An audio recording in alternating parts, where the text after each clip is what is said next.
আসসালামু আলাইকুম ওয়া রাহমাতুল্লাহ। আশা করি আপনারা সকলেই ভালো আছেন।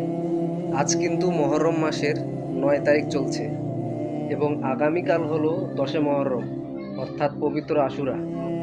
এই ১০ মুহররমের রোজা নিয়ে অনেকের একটি ভুল ধারণা থাকে, সেটি হলো অনেকেই মনে করে থাকেন এই ১০ মুহররমের দিনে ইমাম হুসাইন রাদিয়াল্লাহু আনহু শহীদ হয়েছেন, তার জন্য আমরা এই ১০ মুহররমের এই রোজা রাখি।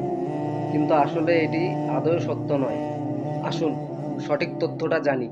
সহিহ বুখারীর ৩৩৯৭ নম্বর হাদিসে বর্ণিত রয়েছে যে আব্দুল্লাহ ইবনে আব্বাস রাদিয়াল্লাহু আনহু বলেন, নবী সাল্লাল্লাহু আলাইহি ওয়াসাল্লাম যখন মদিনায় আগমন করেন তখন তিনি মদিনাবাসীকে এমনভাবে পেলেন যে তারা একদিন সওম বা রোজা রাখে, অর্থাৎ দিনটি হলো আশুরার দিন। তারা বলল, এটি একটি মহান দিবস।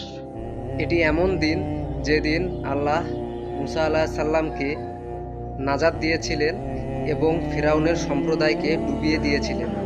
অতঃপর মুসা আলাইহিস সালাম শুকরিয়া হিসাবে এই দিন সওম পালন করেছিলেন।